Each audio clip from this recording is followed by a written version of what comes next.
Não, sweet. Boa tarde, gente. E aí? Vamos entender a raiz emocional da febre? Você está pronto para essa conversa? Tem pai, tem mãe que cura aí, desse lado, assistindo? Conhece alguém que precisa ser esse pai ou essa mãe? Então vem pra live, vamos conversar. Comeu? Ah lá, me deitou, ó. E aí, gente, tava devendo pra vocês esse assunto sobre a live, sobre a raiz emocional da febre. Ontem o meu filhote não foi pra escola, porque... Não, ele foi para a escola, ele chegou na escola, teve uma febre. Ligaram pra gente poder buscar. Chegou em casa, a febre passou. E aí, às vezes, vinha e voltava. E aí, hoje ele acordou bem, né? Não acordou com febre, mas também nós perdemos a hora. Isso, filho, mamãe tá aqui, ó, conversando agora, tá? E a gente... E aqui em casa, eu não gosto da medicação. Vem, filho. Eu não gosto da medicação. Eu prefiro entender a raiz emocional, mudar o que precisa mudar, ressignificar a boca cheia, filho. Ressignificar o que precisa ser ressignificado. E o medicamento aqui, praticamente não existe. Ah, tá com febre, vou dar um remédio pra febre. Não dou. Deixa eu entender o que está causando essa raiz emocional. Sim, muito tá conversando, meu amor. Vai lá brincar com a Mimi, vai? E aqui é assim, ó, vida real. Sendo mãe na vida real, é assim mesmo. A gente vai orientando, vai conduzindo. Quem está chegando, sejam bem-vindos. Quem tem filhos aí também, partilha suas experiências. E aí, ligaram pra gente buscar. Ele ficou nessa de vou ter febre, não vou ter febre. Eu busquei a raiz emocional do bonito pra entender o que estava acontecendo. Alguém quer torrada? E ele fez... ele ficou com esse comportamento da febre, né? E passou. Porque qual que era a raiz emocional da febre? Eu quero contato, eu preciso do colo, preciso do abraço, do toque. Quando a criança sente essa necessidade, a febre vem, ou seja, está frio demais, eu preciso me aquecer. Essa é uma das raízes emocionais da febre. E aí, o que foi que eu fiz ontem? Dei muito colo, dei muito carinho, dei muita atenção pra ele. Pronto, a febre foi embora. Então, da hora que ele voltou da escola até o horário que ele foi dormir, aí ontem também o meu episódio, né? Quem acompanha pelos stories, ele viu o que aconteceu. Então, ele só foi dormir comigo, porque percebeu também essa preocupação que aconteceu ontem. E aí, depois que foi trabalhada essa raiz emocional, depois que ele entendeu que não precisava mais da febre, hoje ele acordou super esperto. Mas ontem também acordou. Mas a diferença foi que de ontem pra hoje ele não teve episódio de febre. E aí, na sua casa, como é que você trata a febre? Subiu a temperatura, já coloca o medicamento? Ou você já pensou em buscar a raiz emocional? Já aconteceu de eu passar a noite, virar a noite com o Antônio fazendo... Ai, como que é o nome, gente? Como que é o nome? Esqueci o nome. Tem um nome que você pega o paninho com a água e você vai colocando pra baixar a temperatura. Alguém lembra? Porque ele já teve um episódio assim que a gente foi parar no hospital com ele, porque deu uma febre muito grande, de 41 graus. 41 graus. E aí eu fui correndo pro hospital, porque eu falei, vai começar a convulsionar. 41 graus, o menino vai convulsionar aqui na minha frente, o que eu vou fazer? Cheguei no hospital e falaram que eu não deveria ter ido pro hospital, porque era só uma febre. E aí eu falei, com pressa, obrigada. Obrigada, Elda. E aí eu falei assim... Como assim? Eu vou deixar o menino convulsionar em casa, né? Eu acabei dando a medicação, ele vomitou tudo, então nem fez efeito a medicação, foi pro hospital e aí no PS a febre continuava mantendo. E aí enfaixaram ele todinho. Depois eu vou ver se eu acho as fotos e eu compartilho aqui nas stories pra vocês verem. Ele enfaixou a cabeça aqui nessa região da cintura, né, da barriga, pra baixar a temperatura e não baixava. E aí... ficaram preocupadas também. Só que foi o que aconteceu comigo. Vem, meu amor. Vem pra cá. Foi o que aconteceu comigo. Todo mundo que passava perto achava que ele tinha caído da escada, que ele tinha sofrido uma queimadura, principalmente queimadura, porque ele estava enfaixado. E aí a primeira criança, olha só, foi uma criança que se aproximou e perguntou o que ele tem. Eu falei, febre. Só um momento. Ai, meu Deus do céu. Fala aqui boa tarde, pessoal. Fala boa tarde, gente. Aí eu falei que ele tinha febre, aí foram que os outros adultos começaram a se aproximar, porque, né, olhavam pra mim e falavam assim, pronto, essa mulher é negligente, ela machucou essa criança, e na verdade não. E aí ele teve esse episódio. Toda vez que vai nascer um dente no meu filho, ele tem uma febre altíssima. Altíssima. E aí tem a febre, passa alguns dias ou algumas 2 semanas, sai um dente. Então, com a gente aconteceu isso, de ficar... toda vez que ele quer esse contato, que ele quer mais colo, ele começou agora a fase de imitar a irmã. Então, todos aqueles ganhos que ele tinha da linguagem, da comunicação, ele vem perdendo, então ele quer mais esse contato. Por mais que eu tenha tempo só com ele, às vezes ele não quer, só essa tempo, pra ele não é suficiente. E é importante a gente compreender isso, que às vezes a criança, ela acha que para ela a atenção não é suficiente, aquilo que nós damos não é suficiente. Então, como terapeuta também do método Procure Cicatrizes, eu preciso compreender o quê? Qual que é a percepção do outro. Então, para o meu filho, às vezes não é o suficiente, por mais que eu dê atenção, por mais que eu dê colo, carinho, ele acha que não é suficiente e ele queria ficar em casa ontem. Qual foi o meio que ele encontrou de voltar para casa, gente? Qual foi o meio que ele encontrou de voltar para casa? Teve uma febre. A febre veio para indicar que ele queria o quê? Contato. Eu quero contato. Meu amor. E é isso. Filho, muito tá conversando. E aí é importante a gente saber isso, o quanto que ele também se sente à vontade de estar em casa. Às vezes, você tem um filho pequeno que vai pra escola e vive doente. Toda vez que vai pra escola adoece. Filho, vamos estar conversando. Por quê? O que acontece? Ele vai entender o quê? Filho, nós já conversamos. Ele vai entender o quê? Que em casa é lugar seguro. Então, toda vez que eu adoeço, toda vez que eu fico doente, toda vez que eu adoeço, eu volto pra casa, eu vou ter atenção da mamãe, eu vou ter atenção do papai, eu vou ter colo, eu vou ter carinho, o espaço é só meu. Então tem aqui, ó. Tem colo pros dois? Tem colo pros dois. É atenção pros dois.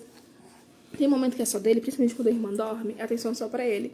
Hoje, nós inventamos de fazer umas torradas aqui. E eu coloquei ele pra fazer a torrada junto comigo. Se divertiu, aí ele não quis mais a torrada. Não quis mais fazer a preparação da torrada. O que foi que ele fez? Ele começou a comer os pães. E tá tudo certo. Tá tudo certo. Pode dormir, não? Não, você já dormiu, meu amor. Já dormiu, mãe? Já. E assim, a gente tem que sempre olhar Mamãe, mamãe. Como que é o desafio, a gente trabalha aqui, ó. Trabalha de casa, com as crianças, filho, mamãe tá ao vivo. Fala assim, pessoal, boa tarde. Mamãe, Ó, carinho, lá. Como que é o convidado aqui de casa? Carinho. não. E qual que é a outra origem emocional da febre?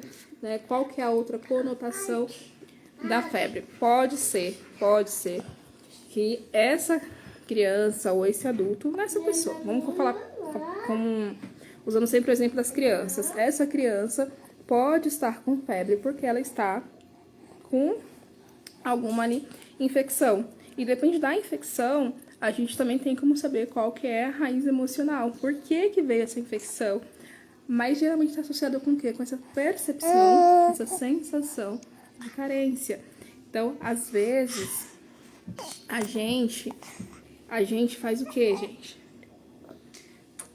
Qualquer febre, a gente leva para o hospital, E aí eles dão o medicamento, aí não passa, e aí vai para o quê? O antibiótico, e o antibiótico, os médicos esquecem de falar o quê? Ou, não sei se eles também têm conhecimento, que você precisa trabalhar depois a microbiota de quem tomou antibiótico.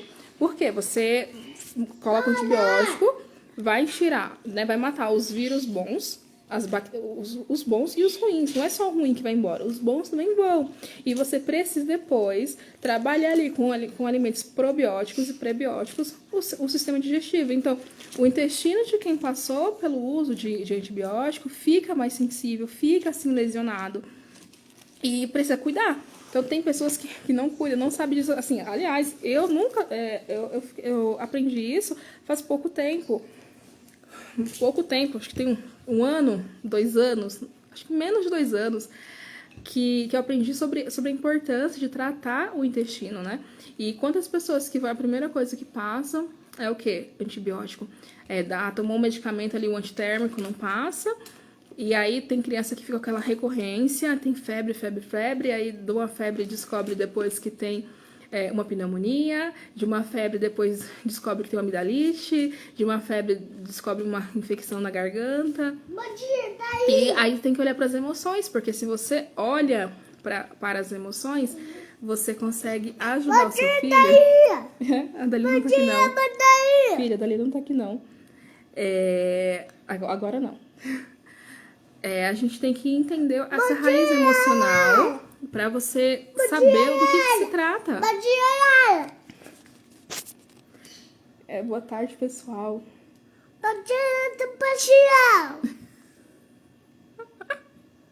Lindo de mamãe. Então, assim, sempre que seu filho tiver alguma enfermidade, tiver alguma coisa, olhe para a raiz emocional. Olhe sempre para o que está acontecendo. Principalmente se for criança. Quando é criança, a gente sempre vai olhar para o ambiente dela.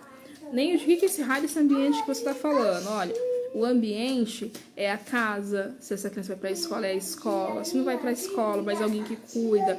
É esse ambiente que você vai olhar. Eu vou dar mais um exemplo. O Antônio vai para a escola. A Mirina não vai. O Antônio vai para a escola e ele não tinha um comportamento agressivo aqui em casa de bater. Porque nós não temos esse hábito de bater nele, nós não batemos nele. Faz alguma coisa, nós fazemos o quê? Conversamos, orientamos, educamos. E aí na escola, ele viu os coleguinhas batendo, brigando, pegava alguma coisa, batia porque, né, queria. E aí a professora conversou com a gente, o que ele via as crianças batendo, aí ele parava entre as crianças e começava a cantar a música da Ave Maria. E as crianças paravam de brigar. Que bacana isso, né? Porque não é o comportamento que ele não vê aqui em casa, ele não vê esse comportamento agressivo. Ele apronta bastante, mas não tem esse comportamento. E aí ele começou a bater. Chegou em casa, pegava a irmã aqui pelos cabelos, começou a dar tapa, bater, e querer morder. Gente, o que está acontecendo? Que ele não tinha esse comportamento, não aprendeu isso. E aí, conversando com a professora, o que foi que nós soubemos? Que ele também começou a fazer isso na escola também. Ou seja, o ambiente foi moldando o comportamento dele. Um comportamento que ele não tinha e agora ele está tendo. Quantos pais e mães passam pela mesma situação? Meu filho não batia, meu filho não tinha comportamento agressivo e agora ele está tendo. Comenta aí se você já passou por isso, se aconteceu a mesma coisa na sua casa, na sua família, que você não tinha um filho que batia e depois ele começou a ter esse comportamento agressivo. E aí a gente agora tá reensinando ele que não pode bater, né? Que o nosso trato aqui em casa é a conversa, é o carinho. Não tem essa de ficar batendo, não. Puxar cabelo, de bater, que papo é esse? Aqui em casa, não. É um padrão que eu estou também modificando, né? Que o marido também está modificando, porque nós crescemos dessa forma, né? Bate pra corrigir, mas não corrige, porque você às vezes apanha sem saber por que está apanhando. E o cérebro de uma criança não é o cérebro de um adulto. Às vezes você não bate no animal, vai bater numa criança. E às vezes ela para, não é porque ela entendeu, mas só porque ela ficou com a informação do medo. E sabe o que as pessoas não entendem? É que o medo passa. E quando passa, a gente vê as pessoas com esses comportamentos violentos, agressivos. Porque foi aprendido. Então é importante também a gente ter essa conversa, esse diálogo, para mudar. E, inclusive,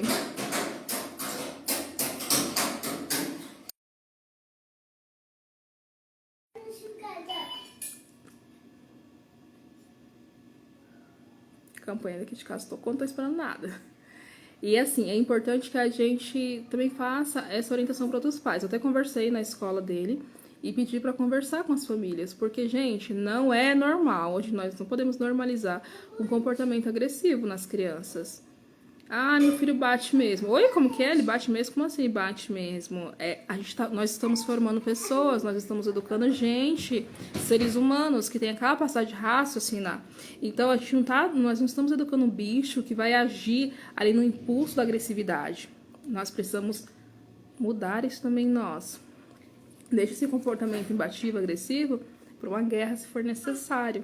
Mas não para todo momento. Olha, fui provocado, devolvi com uma agressão. Fui provocado, devolvi com um soco em alguém, bati em alguém. Não é dessa forma que funciona.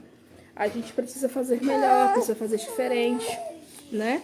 Precisa fazer o nosso melhor, aliás, né? Nós precisamos fazer o nosso melhor. E é isso que tem que ficar. Porque depois estamos todos doentes, uma sociedade doente, cobrando que os nossos filhos, que a outra geração, aliás, os nossos filhos estão cobrando que a outra geração seja melhor que a outra geração, isso que a outra geração, aquilo, e culpando a geração do passado, que não educou, que não fez direito, que é uma geração mimizenta, isso, aquilo. Mas você já parou e pensou que você é responsável pelo seu filho? Você já parou e pensou que você é responsável por fazer a coisa acontecer aí com o seu filho? Você tem que educar para fazer melhor. Que sociedade que você está deixando para o seu filho? Essa é a pergunta que fica. Qual a sociedade que você quer que o seu filho more, que ele habite? Porque às vezes acontece o quê? A pessoa fala assim, tem isso, tem aquilo, esse mundo não tá bom para viver, não vou colocar filho no mundo, mas o que você está fazendo para que esse mundo seja bom, para que essa sociedade seja boa para você? O que você está fazendo? Comenta aí, o que você está fazendo para que essa sociedade seja melhor? Ou você é aquela pessoa que vai atiçando para que tenha mais brigas, mais conflitos? É você que fala, bate mesmo, que bater é bom. Quem é você nessa história, nessa sociedade? Que pessoa é essa que você está formando para esse mundo? Porque não adianta ficar reclamando, gente, que o mundo tá ruim, que o mundo tá isso, que o mundo tá aquilo, se você não faz diferente. Boa tarde, gente, o Neto, Jennifer.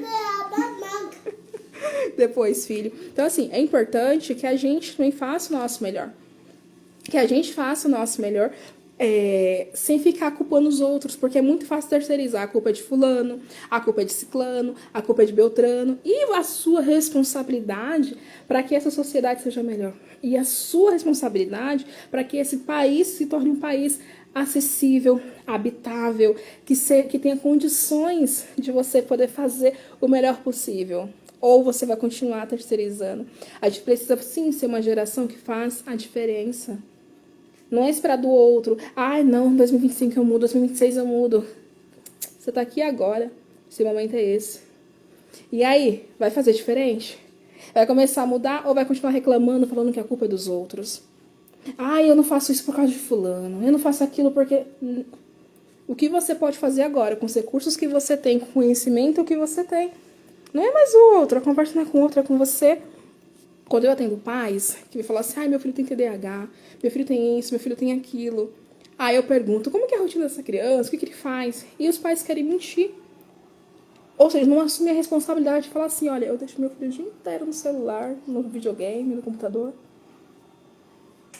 Eu não estimulo meu filho a criar. Tá gostoso aí, filha? Tá? É você. A responsabilidade é só sua. E essa conversa, a gente precisa fazer o quê? Chamar um adulto pra sala pra falar assim, ei, adulto, vem aqui. Eu sei que tem uma criança ferida, mas pra essa criança se curar, o adulto precisa se permitir. Porque se o adulto não dá livre acesso, como que faz? Como que faz? Vai continuar essa sociedade desse jeito? Exatamente. É Nadjane. E as crianças aprendem muito rápido, seja comportamento bom ou não. Sim, principalmente o negativo, o comportamento negativo. Elas aprendem mais rápido ainda, porque às vezes é divertido, tem a satisfação naquele momento. Ensina uma criança a falar obrigada ou pedir por favor, ou ensina um palavrão para ela, uma palavra de baixo calão. Qual que ela aprende mais rápido? Porque ela sabe que aquilo para ela vai ser mais divertido. Então, o que nós estamos formando, o que nós estamos deixando para nossa sociedade? Eu vou culpar, vou falar assim que a culpa é dos políticos, mas os políticos são reflexo desse povo, dessa sociedade, é o povo que elege. Então, isso reflete o comportamento dessa sociedade. Olha só, a culpa ali é da minha mãe, é do meu pai, é do tiozinho ali, é de não sei quem. E a sua responsabilidade? E a sua de fazer diferente? Olha, esse ciclo encerrou em mim. A partir de mim, eu vou fazer diferente. Eu não vou fazer nem melhor nem pior que meu pai ou que minha mãe ou que... Não, eu vou fazer o melhor possível para que seja um ambiente melhor e mais saudável. É você, a decisão é só sua. E quantas pessoas estão deixando? Nadia trouxe isso com muita maestria. A criança observa. Ela está no ambiente observando e aprendendo tudo. Tudo que você mostra, a criança aprende. Eu tô com uma criança aqui que acabou de pegar uma manga, não lavou, não deixou lavar, está comendo com casca e tudo. Olha que legal. Ele já me viu comendo a manga direto, sem cortar, né? Geralmente eu tiro a casca. Tá aqui saboreando, né, filho? Tá gostoso, mãe? Tá bom? Não tirou a casca? Não tirou? Não, ama frutas, porque é o que ele vê a gente comendo frutas, verduras, legumes. Eu não dou açúcar porque eu não gosto de dar altamente inflamatório. E a gente tem que ficar atento, sim, ao que a gente consome, do que a gente se alimenta, seja do alimento a comida mesmo, ou do alimento das palavras, das emoções. Quais emoções nós estamos nutrindo e quais emoções nós estamos passando para os nossos filhos. Sabe, tem uma hora que tem que dar um basta, que tem que fazer diferente. Falar assim, olha, eu, Neilde, sou uma baiana legítima. Você imagina que na Bahia a gente grita, a gente fala rápido. E aí eu tenho que fazer diferente. E eu falei assim, olha, eu decido encerrar o ciclo e eu tenho que me policiar muito para não gritar. Eu tenho que me policiar muito para não explodir, porque, senão a gente roda a baiana. E quem é da Bahia entende muito bem esse termo. Entende perfeitamente. Eu preciso fazer diferente. Sou eu. Eu que preciso fazer diferente, de falar assim, olha, eu não vou bater, eu não vou gritar. Comigo, eu apanhei, não gostei, eu sei que pra mim não foi legal. E agora, quem faz a diferença? Sou eu. Sou eu. Eu preciso moldar o meu comportamento para formar esse ser humano que veio de mim. Que Deus me confiou a graça da vida dele. Foi uma honra receber essa criança. E agora o que eu tenho que fazer? Amar e educar. E educar dá trabalho. É impossível terceirizar a educação. Impossível. Sabe por quê? Quando você terceiriza, a criança aprende a respeitar todo mundo menos você. Ele vai respeitar todo mundo menos você. Tá gostoso também? Tá? Não quero não, meu amor. Tem dente querendo sair por aqui. Então, assim, a gente precisa fazer esse compromisso com a gente. Olha, deixa eu trazer o adulto para a sala, para a realidade. Esse adulto agora tem consciência de tudo o que aconteceu. Tem consciência que isso não foi legal.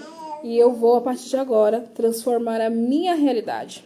A decisão é minha, somente minha. Então, eu vou deixar esse convite aí para você de fazer diferente. 2024 ainda não acabou. Ainda dá tempo de olhar para aqueles padrões comportamentais que você aprendeu. Ainda dá tempo de você ressignificar as crenças de incapacidade, de merecimento,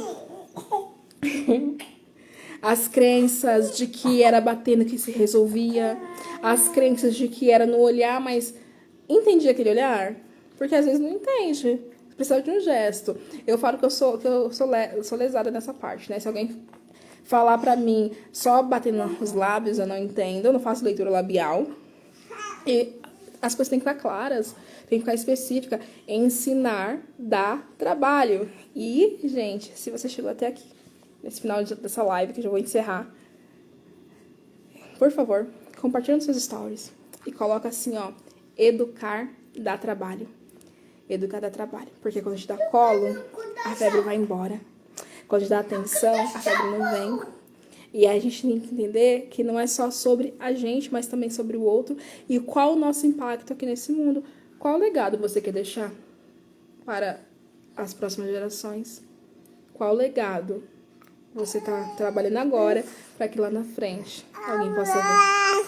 Então, um grande beijo. Fiquem com Deus. E até breve. Dá beijinho, filha. Beijinho babado. Dá beijinho babado. Quer não? Tchau, tchau.